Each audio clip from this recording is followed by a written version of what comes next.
gitu. Ya kalau di otoritas tulisannya diksinya itu nggak begitu, tapi ia memerintah untuk selama-lamanya di sebelah kanan Allah. Kan ya, gitu harusnya kan. Ya itu kan menurut pelaran Anda kan. Bukan melarang Anda. Iya, di ayat karena ia duduk dong. Dia memerintah, dia juga memerintah. Ya, tapi untuk konteks itu kan memang itu duduk untuk selama-lamanya. Artinya posisinya tidak naik turun. Nggak bisa. Kayak menteri yang sebentar dia diangkat, sebentar di reshuffle. Enggak kayak gitu. Ya. Kalau di reshuffle lagi berarti harus disalib lagi dong. Gimana sih? Enggak, jadi itu. Nah, ya itu sih yang saya tahu ya. Yang diajarkan oleh senior saya, pendeta gitu. Enggak, tapi ini duduk untuk selama-lamanya berarti dia tuh nggak turun ke bumi lagi nih udah. Dia duduk selama-lamanya di sebelah kanan Allah kok. Nggak turun lagi dia. Ya itu kan pembahasan kita manusia. Tapi ini kan tulisannya. Kita ngerti maksudnya bahwa duduk untuk selama-lamanya itu lebih maknanya lebih kepada posisinya nggak berubah lagi, bahwa dia nggak akan direndahkan, nggak akan diolok Iya udah cukup, siap. Assalamualaikum Bang Zuma.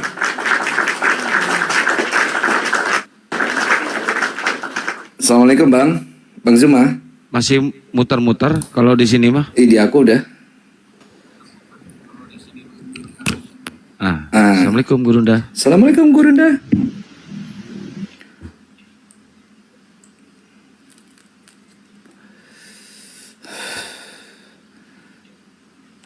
Sinyal, masih sinyal kayaknya.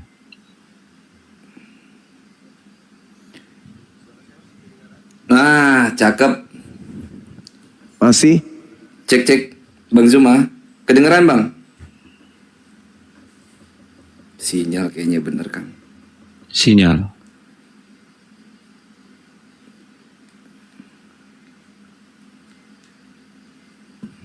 Kumaha damang? Ada Bang. Alhamdulillah saya. Pangestu. Ini serius suara saya nggak kedengaran? Sekarang kedengeran, tadi enggak. Oh. Assalamualaikum Bang Zuma. Waalaikumsalam warahmatullahi wabarakatuh. Masya Allah, jumpa lagi kita. Aliten Sumba tadi dua Gurunda Kristus. ngebahas ini tadi sebagai awalan. Apa tuh? Ternyata yang duduk di sebelah kanan Bapak dan Bapak itu ternyata lumpuh, nggak bisa kemana-mana, duduk selama-lamanya. Pembahasannya itu Gurunda. Mati Mija. Apa nggak terlalu siksa itu? Nggak tahu Akimoto ini pengennya nyiksa mulu. Enggak, dia nggak bakal turun lagi. Yesusnya bahkan udah duduk selama-lamanya sebelah kanan Allah kan gitu Bang, nggak turun lagi jadi gitu. Iya, makanya kalaupun dia turun menemui Paulus berarti dia meninggalkan jasad, mati lagi dia berarti. Kan duduk selama-lamanya tuh. Terus suara yang datang kepada Paulus tanpa jasad, berarti roh ini meninggalkan jasadnya, ya mati lagi dia. 2 kali mati. Silakan Bang Roma tuh ditanggapin Bang Zuma. 2 kali mati Yesus berarti Bang. Ya. Ketika di bumi Yesus meninggalkan jasadnya. Ketika di surga Yesus tinggalkan jasadnya lagi. Piye toh? Kalau kemudian frasa duduk selama-lamanya, kemudian diartikan bahwa dia nggak akan kemana-mana kayak udah udah dipaku di situ, ya terserah saja, ya bebas saja untuk menginterpretasi kitab suci. Kitab suci juga terbuka untuk semua, silakan menginterpretasi, nggak jadi masalah. Tapi kami kan tentu punya pemaknaan tersendiri berdasarkan apa yang diajarkan, dia wariskan oleh bapak-bapak gereja kami untuk kami memiliki iman yang lurus kepada Kristus gitu. Iman yang lurus kepada Kristus. Sementara Yesus Kristus sendiri,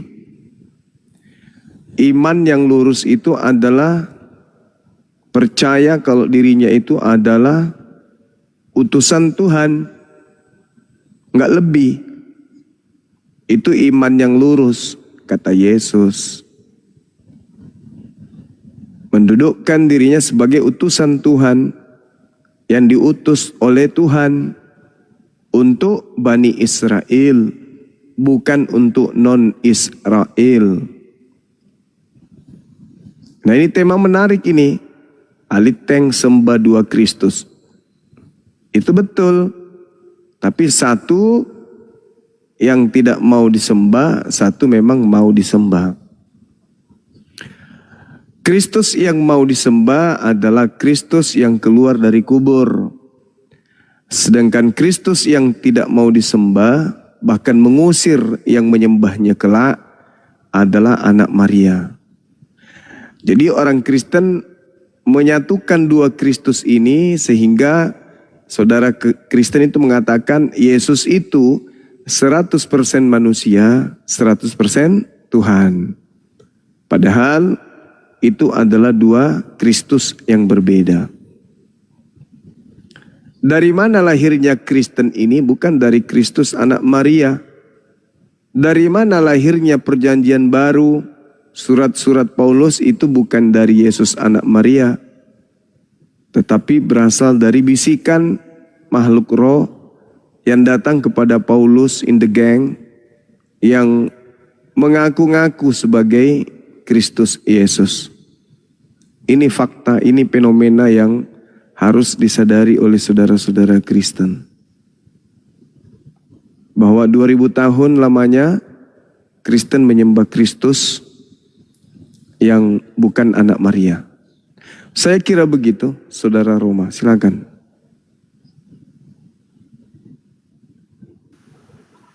Menurut aku ada kekeliruan di dalam memahami antara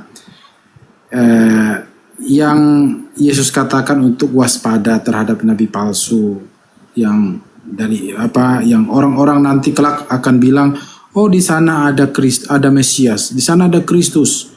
Ayo mari kita ke padang gurun melihat Kristus gitu.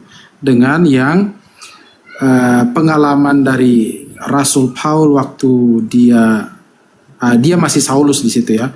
Pengalaman Saulus ketika dia hendak pergi ke Damsyik, dia akan bertemu dengan Yesus. Tapi perlu kita pahami ya, bahwa yang ketika Saulus bertemu dengan Yesus, dia kan bertanya, siapakah engkau Tuhan? Maka dijawab, akulah Yesus yang engkau aniaya. Dia nggak bilang akulah Mesias, enggak.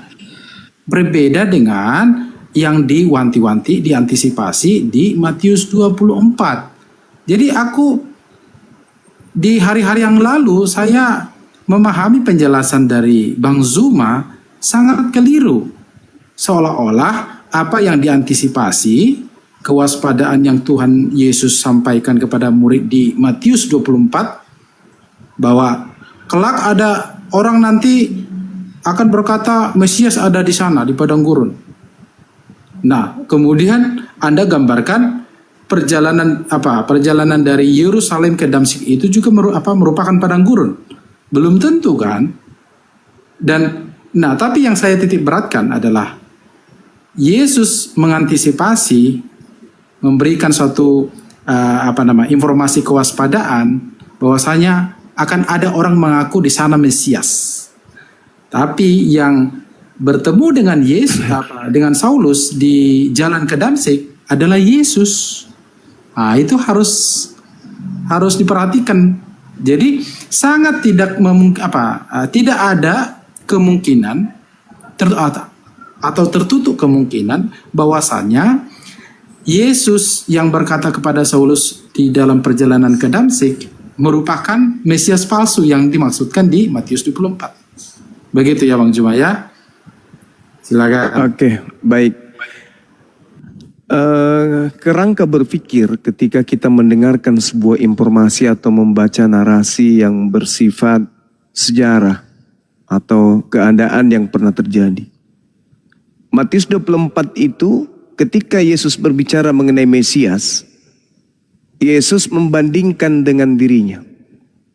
Apabila ada orang berkata ada Mesias di sini, ada Mesias di sana, jangan kamu percaya, sebab sama seperti kilat menyambar dari timur sampai ke barat, demikianlah kelak nanti kedatangan Anak Manusia. Berarti Yesus sedang mengatakan bahwa oknum yang mengaku bertemu dengan Mesias itu adalah mengaku bertemu dengan Yesus. Itu hanya permainan kata-kata saja. Siapakah engkau Tuhan? Akulah Yesus yang engkau aniaya. Bukankah diterangkan di dalam Lukas 2:11, pada hari ini telah lahir bagimu Kristus Tuhan, katanya. Tuhan. Berarti ketika berbicara mengenai Yesus, berarti itu Tuhan. Ketika berbicara mengenai Tuhan, berarti itu adalah Mesias. Yesus sama dengan Mesias, Mesias sama dengan Yesus. Nah, Yesus menerangkan itu, menguraikan itu. Sebab sama seperti kilat. Demikianlah nanti Anak Manusia akan datang. Berarti Yesus sama dengan Mesias. Mesias palsu sama dengan Yesus palsu. Itu sederhananya tuh. Nah sekarang kita naikkan materi ini ketika dia mengatakan jangan kamu percaya. Di situ endingnya. Jangan kamu percaya, sudah. Yesus bertemu dengan muridnya. Murid bertanya, guru apa tanda kedatanganmu? Yesus menjelaskan, tanda kedatanganku. Ini, 1, 2, 3, 4. Itu apa? Pesan yang harus diterima oleh sang murid. Oh, guru saya kalau datang, beliau matahari menjadi gelap, bulan tak bercahaya, bintang berjatuhan, kuasa langit berguncang, akan nampak tanda Anak Manusia di langit. Seluruh manusia akan meratap dan akan melihat dia di tengah langit. Apa itu? Itu pesan yang harus disimpan oleh para murid. Bahwa ketika guru kami yang datang, guru mereka yang datang, maka diikuti tanda-tanda itu. Sehingga Yesus mengatakan, jadi apabila, nah tuh, ada yang berkata, ada Mesias di sini, ada Mesias di sana. Jangan kau percaya, kok bisa? Ya, karena kelak aku datang dengan tanda-tanda ini. Kalau hanya sekedar mimpi bertemu orang gondrong, mukanya bercahaya, jangan kamu percaya. Kalau sekedar mimpi bertemu pada saat dia tidur bertemu Yesus, mimpi pada saat dia ke umroh bertemu Yesus, jangan ente percaya. Sebab kalau aku yang datang diiringi dengan tanda tersebut.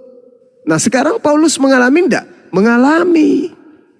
Perintah Yesusnya percaya atau jangan percaya? Jangan percaya. Kalau Anda percaya maka lihatlah Kristen. Ada enggak pola benar di dalam kehidupan Kristen sebagai agama, sebagai kepercayaan terkait dengan ilustrasi dan teori yang dipraktekkan kemudian oleh Bani Israel berkenan dengan firman Tuhan yang datang kepada nabi-nabi mereka? Ada enggak? Enggak ada sama sekali. Mulai dari penyaliban. Yang disalib ini adalah orang yang dikutuk oleh Elohim. Berubah menjadi apa? Bukan orang yang dikutuk, tetapi Tuhan yang datang memberikan kasih kepada orang Kristen. Nyambung enggak? Enggak. Polanya seketika berubah. Yang tadinya kotoran tiba-tiba menjadi emas. Kenapa seperti itu? Ya karena orang sudah disesatkan. Oke, mana? Yang dikutuk oleh Tuhan itulah yang disalib. Tapi seketika menjadi Tuhan di Kristen. Kenapa? Ya itu yang Yesus sampaikan, waspada kepada penyesat. Namanya penyesat pasti menyesatkan. Orang yang disesatkan mana sadar. Jadi kalau sekiranya saudara hadir pada saat itu, misalnya nih saudara Roma bertanya, Tuhan Yesus, ya paman, apa tanda kedatanganmu?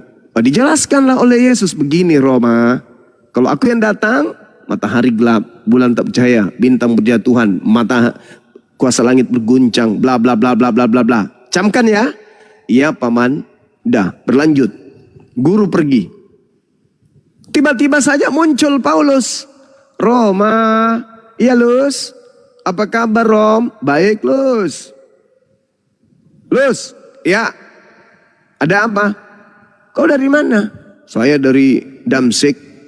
Oh, ngapain di sana? Aku bertemu dengan gurumu loh. Pasti saudara Roma akan ingat.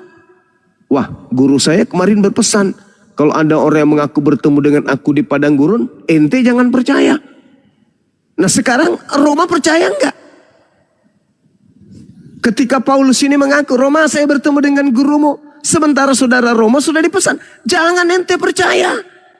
Karena kalau aku yang datang, matahari menjadi gelap. Terjadi enggak? Enggak. Nah sekarang, saudara Roma percaya Yesus apa percaya Paulus? Yesus mengatakan jangan kau percaya. Kalau sampai Anda percaya, berarti Anda menggenapi nubuatan di Matius 24-nya. Apa katanya? Kristus palsu akan melakukan banyak mujizat sekiranya mungkin menyesatkan murid pilihan. Nah sekarang duduk perkaranya adalah ketika Paulus datang kepada saudara Roma, ingat nasihat Yesus gak? Jangan percaya. Atau terseret dengan godaan sibilisisis, dengan percaya kepada pemberitaan orang yang justru Yesus mengatakan jangan kau percaya. Kalau kamu percaya, jadilah kau Kristen. Jadilah agama seperti ini. Menyembah kepada manusia, manusia turun jadi Tuhan. Manusia jadi Tuhan, Tuhan jadi manusia. Makanan yang diharamkan jadi halal, ibadahnya Sabtu jadi Minggu. Tempat ibadahnya sinagogi menjadi gereja. Perintahnya sunat jangan sunat. Jangan makan babi jadi makan babi. Jangan nyembah yang lain jadi nyembah Kristus. Jangan ada ilah lain, ada ilah Kristus. Semua jadi hancur berantakan. Kenapa? Karena percaya kepada penyesat. Kalau tidak percaya kepada sang penyesat ini, maka murid-murid Yesus tetap menjadi Yudaism. Memang berat, saudara Kristen. Kenapa? Karena kalian sudah terlanjur jadi Kristen. Yang bisa meloloskan diri Anda kepada penyesatan yang dilakukan oleh Kristus di padang gurun adalah membuka cakrawala berpikir, membaca Bible dengan seksama, lalu mengaitkan dengan kekuatan akal kita sebagai manusia. Saya kira begitu, saudara. Silakan. Ya, saya sapa dulu, izin Bang Roma. Ini Bang Yul ini Muslim apa Kristen, Bang Yul? Bang Yul. Oh, nggak ada suara. Silakan lanjut Bang Roma. Ya, jadi tadi di Matius pasal 24 itu kan, itu sangat jelas bahwa dia yang mengaku sebagai Mesias, dia akan mengadakan tanda-tanda mujizat, ya, tanda-tanda yang heran begitu, ya kan?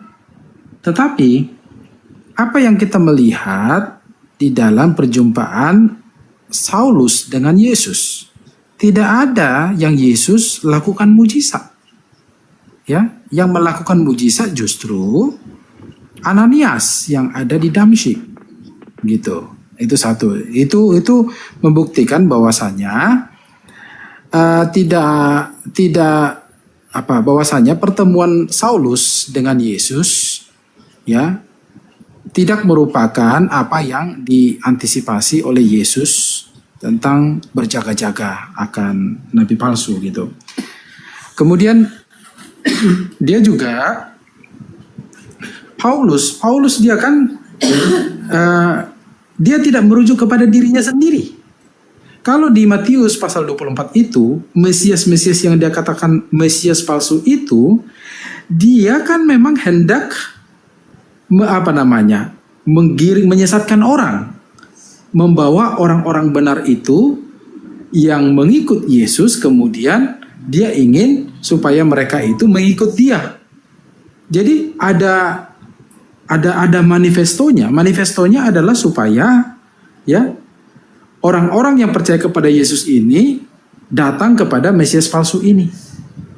Artinya dia Mesias palsu ini yang kemudian beraksi gitu loh. Beraksi untuk mengajak orang percaya kepada dia dan menyesatkan orang-orang tersebut. Tetapi berbeda dengan kasus Paulus. Paulus dia bertemu dengan Yesus. Akulah Yesus yang engkau aniaya itu. Sekarang kamu pergi ke Damsyik. Lalu Yesus juga menambahkan bahwa kelak dia ini akan saya tugaskan. Ya, tugaskan. Dan dia akan mengalami banyak penderitaan. Artinya dengan begitu kita melihat bahwa Paulus tidak ada motivasi lain selain daripada dia mengabdi dengan tulus ikhlas, dengan sekuat tenaga, sepenuh kekuatan, pikiran, ya, kepada Kristus. Tidak ada motivasi lain. Tidak ada dia ingin menyesatkan orang-orang lainnya. Dia hanya mengajak orang untuk lihat kepada Kristus. Gitu. Sementara kalau yang di Matius itu digambarkan bagaimana kemudian Mesias itu mengajak orang datang kepada dirinya. Artinya dia yang beraksi, artinya dia merujuk kepada dirinya. Tetapi kalau Paulus, dia justru merujuk kepada Kristus, bukan kepada dia. Gitu. Jadi kita bisa melihat kemudian bahwa ada perbedaan kontras antara fenomena kedatangan Mesias palsu dengan fenomena pengalaman Paulus gitu. Begitu Bang Juma. Jadi Oke. ya, tapi nggak apa-apa sih kalaupun akhirnya Baik. mencoba menyamakan itu, mencocokkan itu sebagai pengalaman Paulus itu sebagai nabi palsu yang diwanti-wanti di Matius 24 itu gitu. Baik. Boleh tambahkan? Jadi gini. Sabar Bang. Habis ini Bang. Jadi gini. Kalau berbicara Mesias palsu, Matius 24 melakukan banyak mukjizat. 1. Keluar dari kubur. Itu mukjizat. Kemudian mengaku kepadanya telah diberi kuasa. Pergilah ke seluruh dunia. Aku akan menyertai engkau sampai akhir zaman. Itu mukjizat. Jadi menggodok terus pengikutnya untuk menanggalkan kemudian sabda-sabda Yesus yang justru Yesus mendudukkan dirinya sebagai utusan Tuhan, seorang nabi, seorang rasul yang diutus kepada Bani Israel. Mesias palsu ini kemudian melakukan mukjizat, datang dalam rupa cahaya, terdengar suaranya kepada Paulus, kemudian datang ke Pulau Patmos, mengaku Yesus Kristus, bintang gemilang, bintang timur, tunas Daud, kemudian datang kepada Ananias, dan seterusnya, dan seterusnya. Itu yang dimaksud Mesiasnya. Mesias yang kemudian melakukan mukjizat. Ketika dikatakan mukjizat itu datang kepada Mesias palsu ini, maka itulah yang mendatangi kemudian Paulus. Itulah yang mendatangi kemudian penulis kitab Wahyu. Yang mendatangi kemudian Ananias dan seterusnya. Yang keluar dari kubur. Yang kemudian dicucuk lambungnya. Itu Mesias. Mesias itu sudah beraksi di situ. Itu bukan anak Maria. Lalu kemudian terkait dengan Paulus. Paulus, mujizatnya jelas ketika dia di Antioquia, dia dianggap sebagai dewa Hermes. Membangkitkan orang mati, minum racun, dipatok ular, nggak mati. Itu mujizat Paulus. Kemudian Paulus sendiri mengatakan di dalam Kisah Para Rasul 9:22, dia ngaku Kristus. 1 Korintus 11 nomor 1, dia pun ngaku Kristus. Jadilah teladanku. Dan apa pembuktiannya? Bahwa murid-murid Yesus itu memang betul bertentangan dengan Paulus. Paulus sendiri yang mencatat. Di mana dia katakan? Di Galatia 2. Coba kita baca. Apa yang dikatakan oleh Paulus? Memang ada desakan dari saudara-saudara palsu yang menyusup masuk. Yaitu mereka yang menyelundup ke dalam untuk menghadang kebebasan kita yang kita miliki di dalam Kristus Yesus. Supaya dengan jalan itu mereka dapat memperhambakan kita. Nomor 5. Tetapi sesaat pun kami tidak mau mundur dan tunduk kepada mereka, agar kebenaran Injil dapat tinggal tetap pada kamu. Nomor 6. Dan mengenai mereka yang dianggap terpandang itu, bagaimanakah kedudukan mereka dahulu? Aku tidak penting bagiku. Itu tidak penting bagiku. Sebab Tuhan tidak memandang muka. Bagaimanapun juga mereka yang terpandang itu tidak memaksakan sesuatu yang lain kepadaku. Galatia 2:21, aku tidak menolak kasih karunia Tuhan, sebab sekiranya ada kebenaran oleh hukum Taurat, maka sia-sialah kematian Kristus. Kalau Anda baca 2 Korintus 11:13, di situ sangat jelas. Sebab orang-orang itu adalah rasul-rasul palsu, pekerja-pekerja curang, yang menyamar sebagai rasul-rasul Kristus. Galatia 2:11, tetapi waktu Kepas datang ke Antiokhia, aku berterang-terang menentangnya, sebab Kepas itu adalah salah alias sesat. Jadi pertentangan antara antara Paulus dengan murid Yesus. Paulus menuliskan murid Yesus itu adalah rasul-rasul palsu. Yang mana yang benar? Murid Yesus kah yang palsu atau Paulusnya yang palsu? Inilah bukti ketika dia mengatakan dalam 2 Korintus 11 nomor 4, Paulus sendiri mengatakan bahwa ada Yesus lain selain dari Kristus yang dia beritakan. Tidak bisa dipungkiri itu.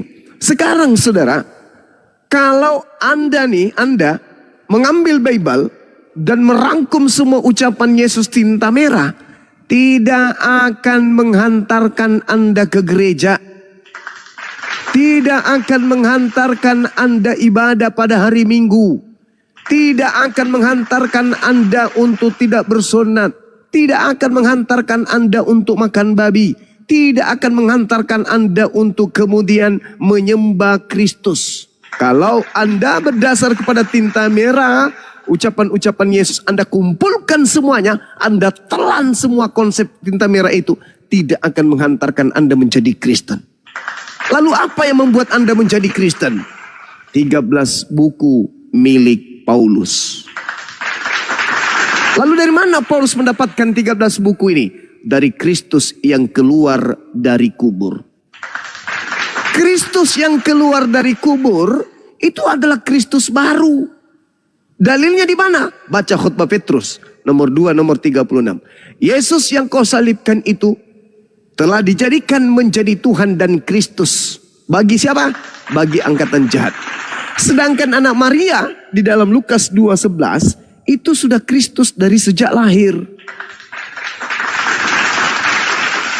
Coba Anda bayangkan. Di dalam Roma 14 nomor 9.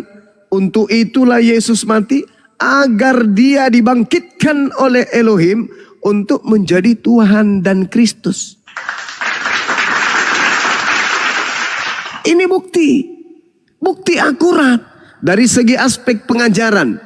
Dari segi aspek amalan Kristen. Rumah ibadahnya. Cara mereka dalam menjaga biologis tubuh mereka, jasad mereka. Dalam cara ibadah. Dalam segi kitab. Dalam segi penetapan Yesus ini siapa. Dari penetapan Tuhan yang benar itu siapa. Antara ajaran Yesus dan Kristen itu bak langit dan bumi. Kristen mencoba untuk mengaku-ngaku nih di tengah-tengah umat Islam. Kami ini pengikut Yesus. Yesus yang mana Cak Ayu? Yesus yang mana yang kalian ikuti? Kalau kalian pengikut Yesus anak Maria, mustahil jadi Kristen. Mustahil. Yesus tidak pernah menyentuh Kristen. Yesus tidak ada kurikulum pengajaran Kristen. Yesus adalah seorang guru, rabi, mengajarkan kaumnya Bani Israel untuk tunduk berserah diri kepada Elohim berdasarkan kitab Tanakh. Itu Yesus. Sedangkan Kristus yang ditemui oleh Paulus menghantarkan orang-orang Kristen non-Yahudi menyembah makhluk Kristus yang keluar dari kubur. Jadi satu pengajaran yang cakupannya ada dua. Digabung menjadi satu. Inilah Kristen. Padahal mereka tidak sadar bahwa Kristus yang mereka ikuti itu sebenarnya bukan anak Maria. Kata siapa bukan anak Maria? Kata Paulus. Di mana dia katakan kalau itu bukan anak Maria? Baca Galatia 1 nomor 1, nomor 11, nomor 12. Aku menerima Injil bukan dari manusia. Berarti bukan dari anak Maria. Tetapi dari Kristus Yesus. Oke, udah benar itu. Dan Yesus mengatakan dirinya sendiri adalah anak manusia. Satu Yesus Kristus anak manusia, satu Kristus Yesus bukan anak manusia. Sama enggak? Beda. Beda. Tetapi kemudian Kristen tutup mata dalam keadaan tersebut. Sehingga muncul apa? Yesus 100% manusia, 100% Tuhan. Salah. Yesus ada dua. Yesus satu adalah 100% manusia. Yesus yang dua 100% kemudian makhluk roh yang kalian katakan Tuhan. Begitu saudara. Jadi pada intinya adalah ketika Paulus datang mengajarkan aku bertemu dengan Kristus di padang gurun ketika menuju ke Damsik. Nasihat manusia Yesus adalah jangan ente percaya. Kapan Anda percaya maka ente jadi sesat. Jadilah Kristen. Silakan. Baik, Ya terima mungkin kasih. ada teman Terima kasih. Kristen mungkin via Ya, sebagai terima Kristen kasih. bisa memberi tanggapan ya. Aku mau live dulu. Terima kasih. Oke. Setengah sedikit aja ya tentang fenomena penyesatan akhir-akhir ini bahwa ternyata ada dua Yesus. Itu betul salah total, penyesatan yang seharusnya tidak boleh terjadi karena sebenarnya itu dibuat-buat saja. Yesus yang Yesus yang dilahirkan oleh Maria adalah Yesus yang sama yang bertemu dengan Paulus, yang bertemu dengan Rasul Petrus. Nah, karena kisahnya itu sangat, kalau di Alkitab kalau Anda melihat itu sangat kronologis sekali. Tadi dilahirkan, sampai dia dewasa, sampai dia menjadi nabi, mulai masa kenabiannya, kemudian dia melakukan mujizat-mujizat. Itu sosok yang sama gitu. Tidak ada pernah satupun yang istilahnya berbeda di situ. Nah, kenapa saya mengutip kutipan tadi ayat-ayat yang mengatakan bahwa Yesus dijadikan Tuhan oleh Rasul Petrus ataupun oleh Rasul Paulus, itu bukan berarti bahwa Yesus itu bukan Tuhan. Dijadikan Tuhan itu karena Yesus saat itu kan dia bangkit dari kematian gitu kan. Seandainya Yesus mati dan bangkit dan tidak bangkit, dia bukan Tuhan. Tapi dia mati dan bangkit, dia membuktikan bahwa dia adalah Tuhan. Itu maksudnya. Bukan berarti bahwa ada sosok di situ. Ya. Dan tidak ada satupun ayat ataupun Alkitab kronologis itu yang menceritakan ada dua sosok di situ. Hanya kenapa jadi dua sosok itu? Karena kalian salah memahami ayat itu. Ayat yang disampaikan oleh Bang Suma tadi. Terus yang kedua, kalau memang ada dua sosok Yesus di sini, ya, buatkan kepada kami, di mana Yesus yang satu itu? Di mana? Di mana bukti itu? Karena Al-Quran sendiri sebenarnya juga menulis tentang Yesus ini, gitu kan? Lewat Isa Al-Masih itu. Isa Al-Masih itu kan memang Yesus. Walaupun kami, orang Kristen, termasuk saya juga, menyangkali itu, berarti sebenarnya Isa Al-Masih itu bukan Yesus, karena Isa Al-Masih itu berasal dari sumber-sumber yang palsu, gitu kan? Saya bisa buktikan itu. Jadi, kalau memang itu Yesus itu ada dua, buktikan kepada kami, Yesus yang satu yang merupakan anak Maria yang tidak kami ketahui itu. Karena Yesus dalam Alkitab itu hanya satu, yang lahir kembali di Bethlehem Efrata, kemudian mati di salib Golgota, kemudian bangkit dan naik ke surga. Itu sosok yang sama dari awal sampai terakhir. Kemudian tentang Rasul Paulus ini, dia ini salah satu murid Tuhan Yesus, salah satu rasul yang diangkat oleh Tuhan setelah Yudas meninggal ya. Dia ini justru dia ini sangat mentuhankan Yesus. Dia adalah murid Tuhan Yesus. Dia memberitakan Injil sampai dia mati syahid karena mati martir karena pemberitaan Kristus. Dan dia tidak pernah menyangkal Kristus, sama sekali tidak begitu.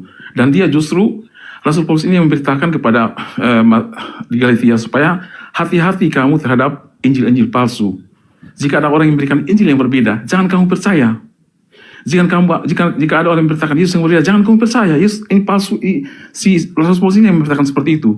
Karena dia tahu sudah begitu banyak Injil-Injil yang beredar, Injil palsu yang beredar, termasuk Injil yang masuk dalam Al-Quran ini, itu Injil palsu gitu. Dan Rasul Paulus sudah memberitakan itu tentang waspada terhadap nabi-nabi palsu, terhadap Yesus palsu ataupun Injil palsu yang ada. Jadi sama sekali tidak ada satupun ajaran Paulus yang bertentangan dengan ajaran Yesus. Justru dia melaksanakan ajaran Tuhan Yesus, ya.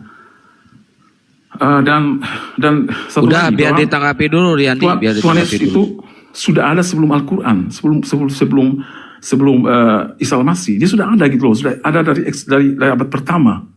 Lalu kemudian muncul Yesus yang berbeda dalam Al-Quran ini. Justru saya melihat di sini setelah baca Al-Quran tentang kisah Yesus ini, justru itulah yang palsu, itulah Mesias palsu. Kenapa palsu? Karena mengambil dari Injil palsu itu. Saya buktikan satu saja ya.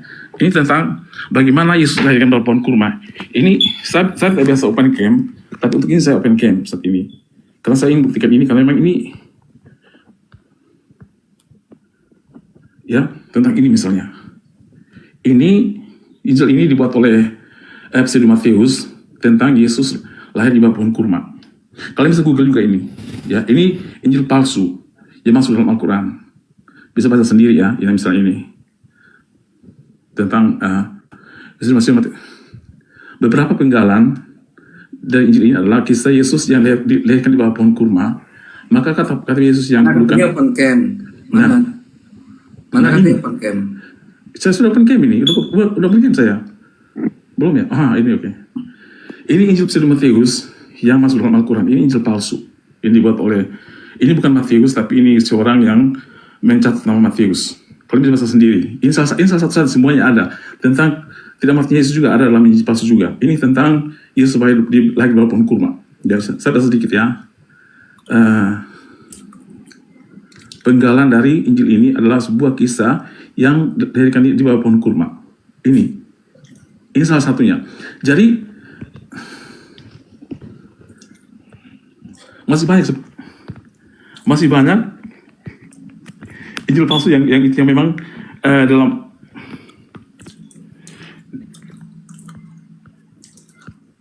itulah teman-teman. Jadi itulah yang sebenarnya kenapa saya saksikan memang ini dalam Al-Quran itu Yesus yang palsu itu sebenarnya dalam Al-Quran itu Isa Al-Masih itu, karena Isa Al-Masih dalam Al-Quran itu memang udah Riyandi kepanjangan Riyandi biar di tidak sama dengan Tuhan Yesus kita, pasti banyak lagi. Udah Riyandi kepanjangan Riyandi. Misalnya yang ada dalam yang ini nggak punya menciptakan telinga burung, si Riyandi ini menciptakan burung, kemudian juga yang istilahnya yang tidak mati disalib itu semua dalam Injil palsu teman-teman. Itulah yang sebenarnya palsu itu. Kalau yang palsu ini bukan, dia tuh justru memberitakan tentang apa yang terjadi sebenarnya. Dia justru menjelaskan lebih detail tentang siapa Yesus gitu.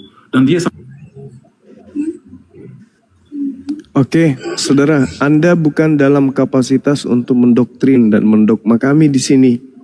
Kita memberikan edukasi berdasarkan kaidah yang ada. Kalau Anda mengatakan Kristus palsu itu adalah Nabi Isa alaihi salam, itu Anda terlalu membual. Kenapa? Nabi Muhammad yang memberitakan tentang Nabi Isa alaihi salam tidak pernah datang dan tidak pernah hidup di abad pertama. Sedangkan Kristus palsu yang dimaksudkan oleh Yesus di dalam Bible itu sendiri adalah Kristus yang hidup di abad pertama yang datang kepada murid Yesus.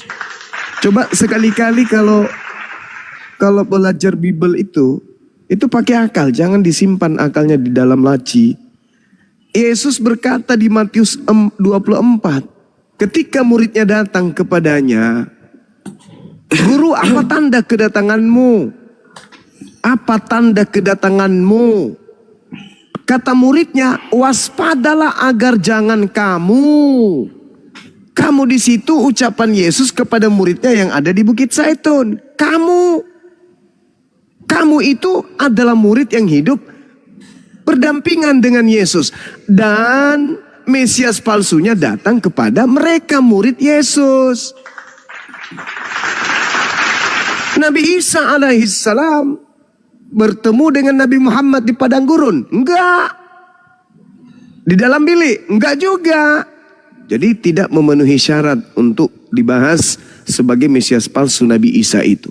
Yang kedua, Anda tidak punya otoritas untuk mengatakan bahwa Injil Barnabas itu salah, Injil Thomas itu salah, Injil Filipus itu salah, yang benar adalah Injil Yohanes, Markus. Anda tidak punya otoritas untuk mengatakan itu. Yang berhak mengatakan ini salah, ini benar adalah Nabi yang datang di tengah-tengah Bani Israel yang nanti akan datang. Yaitu dia yang kami sebut Nabi Isa alaihissalam, bukan ente. Kemudian yang ketiga, ketika berbicara mengenai Mesias palsu, di Al-Quran cukup uraiannya jelas. Wa ma qatalu wa ma salabu walakin syubbiha lahum.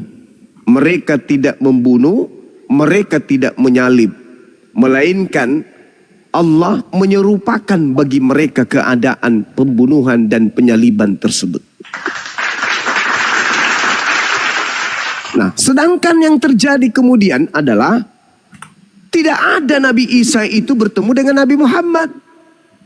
Tidak ada Nabi Isa itu kemudian datang kepada murid Yesus di Bukit Zaitun.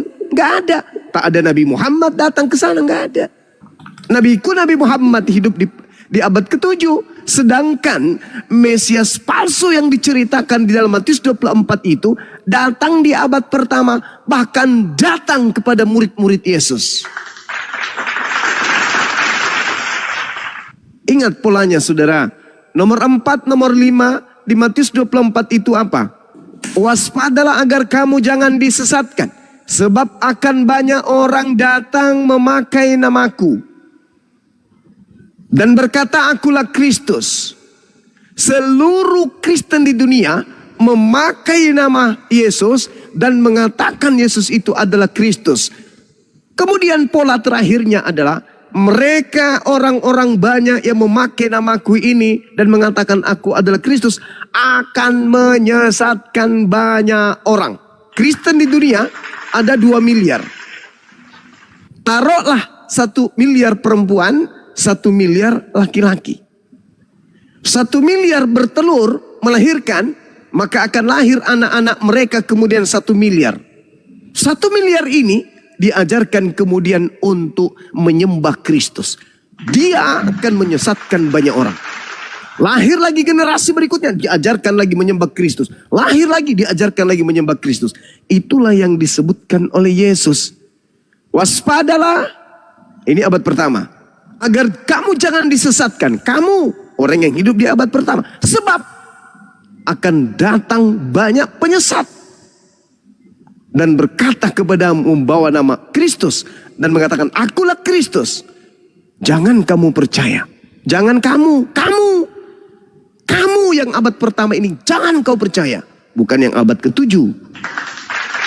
Sekarang permasalahannya adalah siapa yang bersentuhan langsung dengan murid Yesus dan mengaku bertemu dengan Kristus di padang gurun. Nabiku Nabi Muhammad gak pernah bertemu dengan Yesus di padang gurun.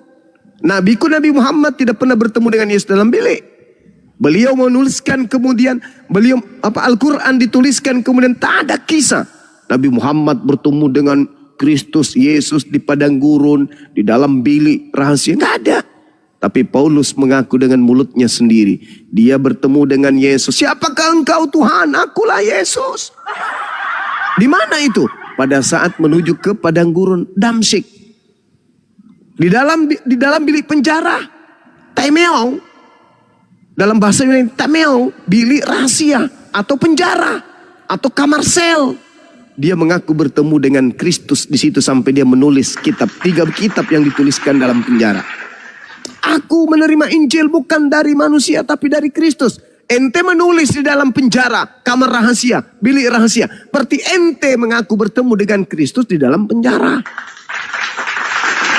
13 kitab itu dari mana?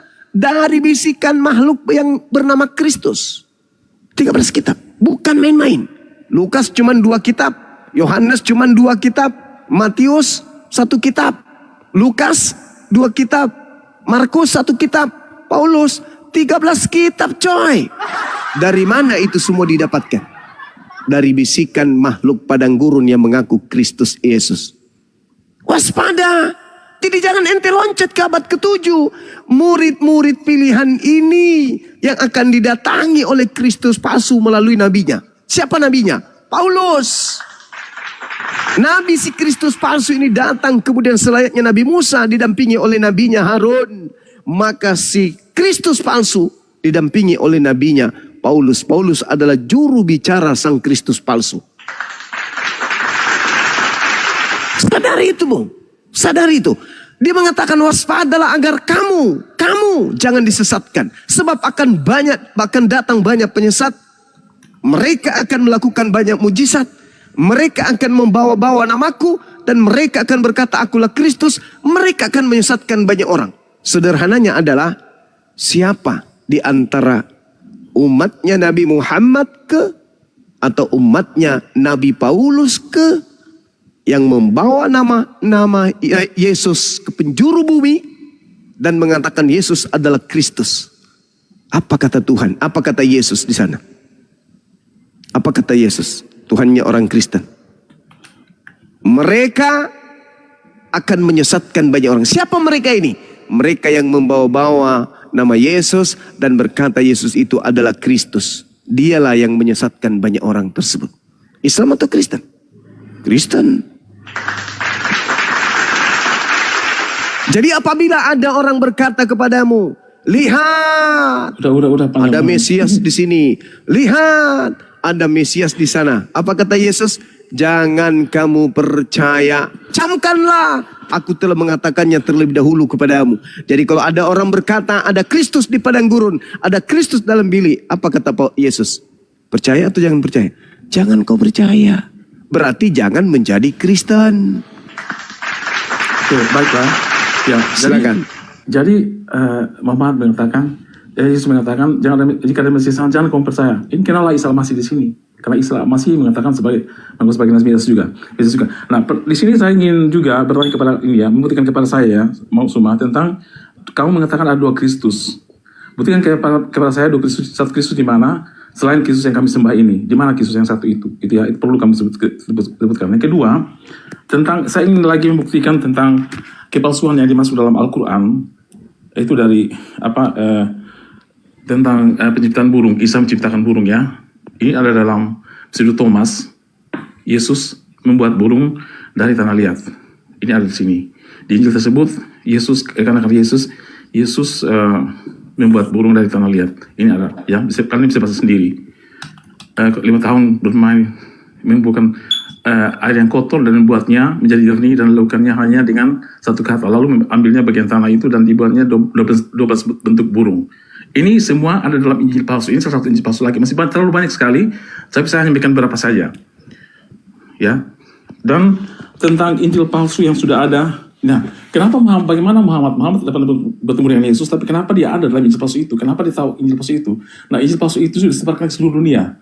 Ketika para murid memberitakan Injil, para pembuat Injil palsu juga, mereka juga menyebarkan Injil yang berbeda gitu. Injil palsu ini. Dan itu masuk ke Jazirah Arab juga, termasuk ke tempat Muhammad hidup. Khadijah, istri Muhammad adalah Kristen yang penganut Kristen palsu ini. Barokah, paman Khadijah juga adalah pendeta Kristen palsu ini. Dan situlah Muhammad mengetahui tentang Yesus ini. Dan sayangnya Muhammad mengetahui dari Injil yang palsu-palsu ini. Makanya dalam Al-Quran itu banyak masuk yang palsu-palsu ini. Yesus menciptakan burung, lahir di bawah pohon kurma, Yesus yang disalib, Yesus yang berbicara lahir, itu semua ada dalam Injil palsu. Saya sudah buktikan 2 tadi ya. Banyak semuanya bisa saya buktikan, tapi saya tidak punya waktu saat ini. Terus tentang ini ya, apalagi tadi? Diserupakan itu, Yesus diserupakan. Ini sebenarnya satu hal yang sangat membuat Al-Quran terkapar yang sangat-sangat tragis ya. Kenapa begitu? Karena Allah kalian melakukan prank orang-orang saat itu yang menyalibkan Yesus saat itu. Mereka pikir semua adalah itu Yesus. Tapi ternyata bukan Yesus. Ternyata orang yang diserupakan. Bayangkan, Allah kalian menipu orang saat itu, menipu mereka semua yang menyaksikan. Mereka teriak-teriak, semua menangis, semua juga membenci, mencambuk apa segala macam. Ternyata ini bukan Yesus. Allah kalian itu penipu gitu loh. Itu penipu di situ. Dan itu sangat-sangat menjatuhkan sekali bahwa Allah kalian sebagai Tuhan yang seharusnya jujur gitu. Kalau memang Yesus, kalau memang apa ya, tidak. Tapi ini menipu orang saat itu. Orang melihat semua, bahkan berabad-abad menipu. Nah, saya mau tunjukkan tentang perserupakan ini. Ini munculnya pada saat itu, saat abad ke-1, kedua, ketiga, tidak ada kasus penyerupaan, tidak ada isu seperti itu. Itu muncul pada abad ke-3, ke-4, dimulai dari Injil Basiledes. Ya, itu Basiledes yang mengatakan bahwa itu diserupakan. Lalu berkembanglah para antikristus membuat Injil yang berbeda, yang sama juga yang diserupakan. Ada yang mengatakan Yudas, ada yang mengatakan Simon Kirene, ada yang mengatakan diciptakan orang baru. Itu muncul, itu berbagai versi gitu, tapi intinya diserupakan yang masuk dalam Al-Quran ini. Injil itu beredar sampai di tanah Arab, masuk dalam Al-Quran, didengar oleh Muhammad. Jadi Muhammad memang tidak bertemu dengan Yesus, tidak hidup dalam zaman Yesus, tapi dia mengetahui dari Injil palsu itu. Makanya sekarang isi Al-Quran berbeda dengan isi Bible gitu. Nah, itulah yang membuat kenapa berbeda. Terus yang ketiga, jadi Injil ini tidak hanya ditulis oleh Rasul Paulus. Rasul Paulus hanya menulis sebagian dari Injil. Kalian bisa mengenal Tuhan Yesus tanpa Rasul Paulus.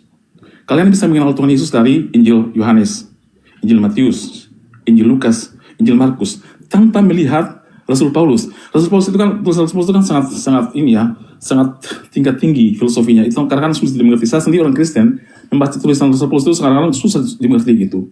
Kalau kalian mengenal Yesus, kalian bisa melihat Injil kanonik itu, keempat Injil, Matius, Markus, Lukas, Yohanes, itu diceritakan secara kronologis tentang Tuhan Yesus. Itu sudah cukup. Karena mengenal Yesus itu hanya untuk mengenal siapa dia, dan percaya pada dia itu sudah selamat gitu. Nggak perlu harus baca semua Injil, karena kita tidak mendapat pahala dari baca Injil itu. Tapi yang paling penting baca Injil itu adalah hanya untuk mengenal siapa Yesus sebagai juru selamat kita umat manusia. Itu yang paling penting. Makanya tadi kalau semua orang menuduh Paulus sebagai penyesat itu satu kebodohan. Karena tanpa Paulus pun juga kita bisa mengenal Yesus. Karena Injil itu tidak hanya ditulis oleh Yesus, oleh Paulus. Injil pertama adalah dalam Kejadian 3:15, yaitu di mana Allah menjanjikan Mesias dari keturunan Hawa yang akan meremukkan kepala ular. Itulah Injil pertama. Injil itu artinya Injil itu sebenarnya bukan kitab, tapi Injil artinya kabar baik, kabar tentang Yesus Kristus yang juru selamat dunia. Itu maksudnya. Jadi kadang-kadang, jadi ini juga sebenarnya jadi masalah juga karena Al-Quran menulis bahwa Injil diberikan kepada Isa Al-Masih. Itu salah. Kitab Injil diberikan kepada Isa Al-Masih itu juga salah gitu. Itu kesalahan sejarah juga karena Yesus tidak pernah menerima Injil. Dia tidak pernah menerima kitab, sama sekali tidak gitu. Tapi Yesus adalah Injil itu sendiri. Dialah Injil itu yang kemudian tentang dia ditulis oleh para muridnya. Jadi yang kita bahas saat ini adalah tulisan para murid Tuhan Yesus tentang Yesus. Yesus sendiri tidak pernah menulis Injil dan dia tidak pernah meminta kepada muridnya untuk menulis. Ya, jadi pernyataan bahwa Isa dikasih kitab Injil itu sebenarnya suatu kesalahan sejarah juga sebenarnya itu. Dan ini tadi kalau memang Suma mengatakan bahwa kami menyembah doa Yesus, silakan buktikan kepada kami Yesus yang lain dari Yesus.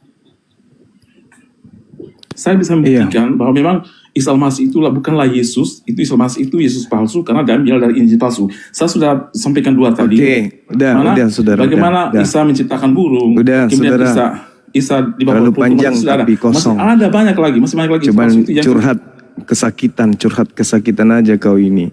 Sekarang terangkan kepada saya, siapa yang bertemu langsung dan siapa yang lebih layak menulis, Thomas atau Lukas? Silakan. Siapa yang bergaul langsung, Thomas atau Lukas?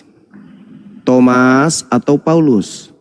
Thomas atau Markus? Baik, gampang. Silakan. Ya. Silakan. Rasul Thomas tidak menulis, tidak menulis Injil. Seharusnya dia juga layak menulis. Oke. Tapi dia tidak menulis. Sebentar. Oke. Tidak semua. Sebentar Thomas dulu. tidak menulis. Tidak semua. Lalu Lukas menulis dari mana dia dapat materi? Dari mana Lukas dapat materi? Ya. Lukas bukan saksi. Oke, baik saya jelaskan. Ya. 4 Injil kanonik, 2 ditulis oleh murid langsung Tuhan Yesus, yaitu Yohanes dan Matius. Markus dan Lukas bukan murid langsung. Matius bukan murid. Kitab Matius itu bukan catatan murid Yesus tertulis di dalam Matius 9 nomor 9. Kitab Yohanes juga bukan catatan murid Yesus tertulis di dalam kisah itu menurut di dalam Yohanes 21 nomor 24 sampai nomor 25. Silakan kamu ajarkan. Tidak ada 4 kitab kanonik ini ditulis oleh murid Yesus. Sekarang pertanyaan saya, dari mana Lukas terima? Dari mana Lukas tahu? Sementara Thomas Anda katakan dia tidak menulis. Dari mana Anda tahu kalau dia tidak menulis? Dari mana Anda tahu kalau dia tidak menulis? Lalu dari mana Lukas ini menulis?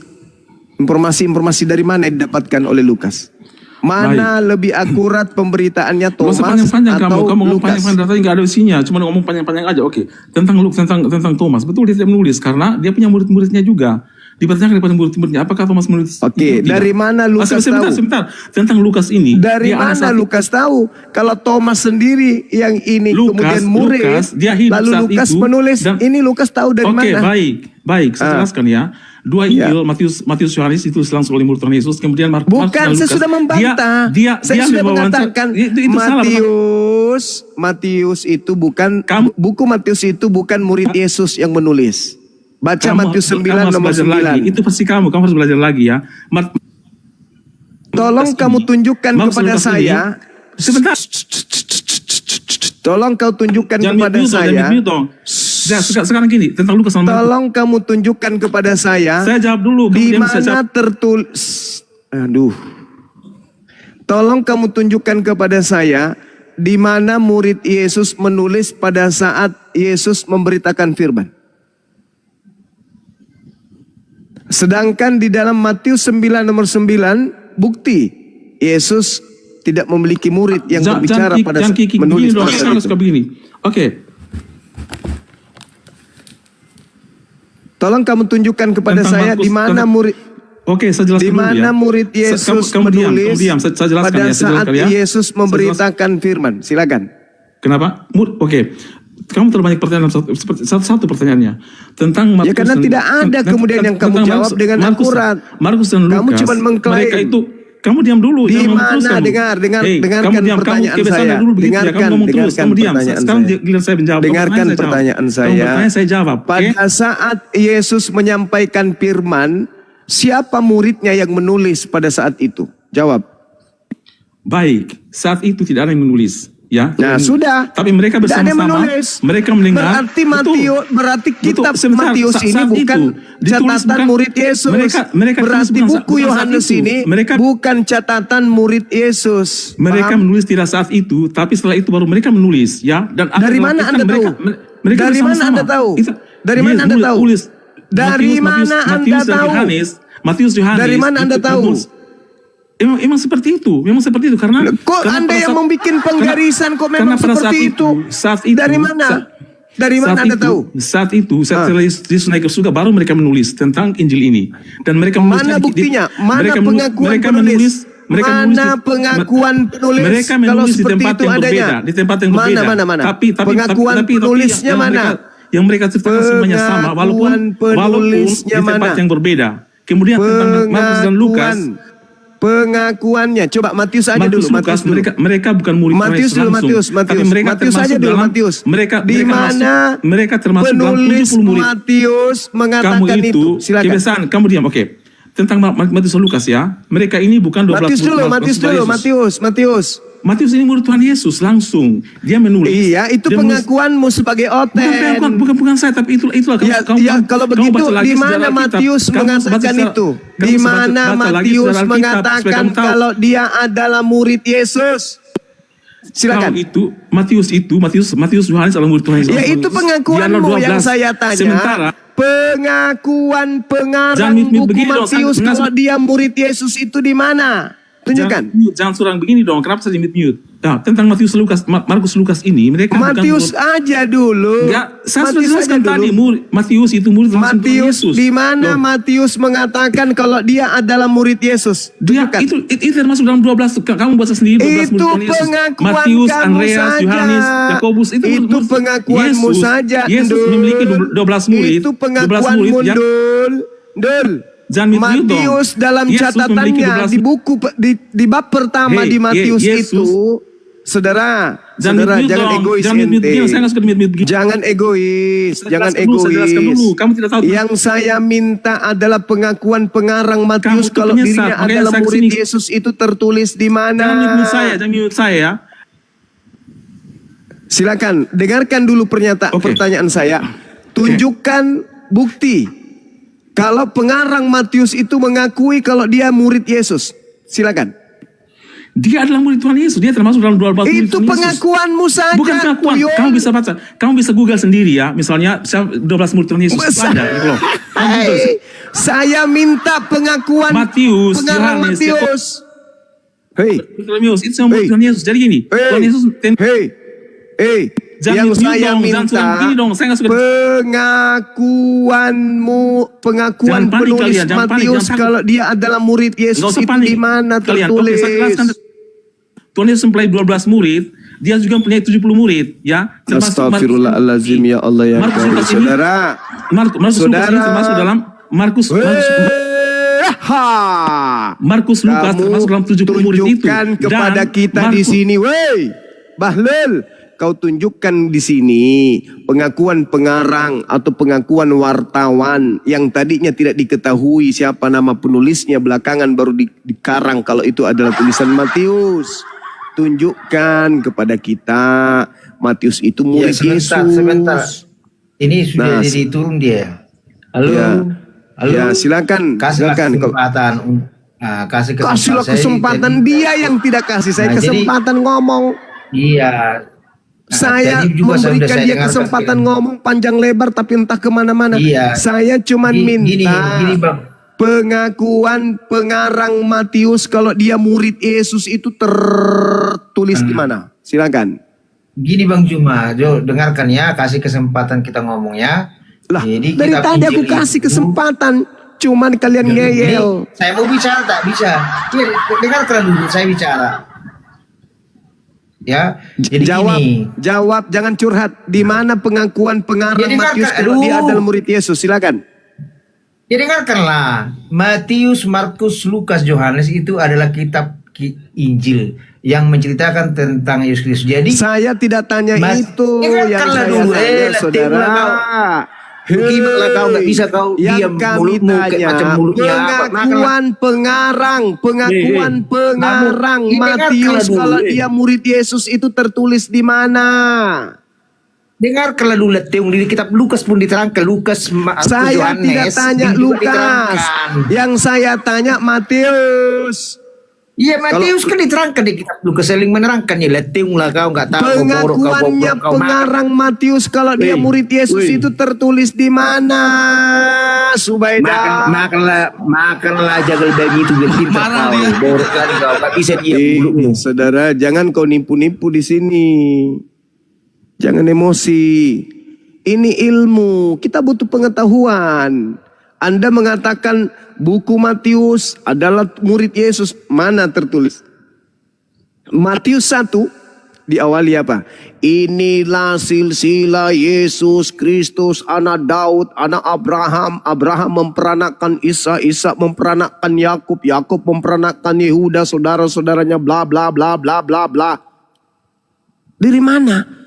Kalian aja yang mengklaim bahwa ini adalah tulisan murid Yesus bernama Matius. Dulu kitab kau ini tidak ada namanya.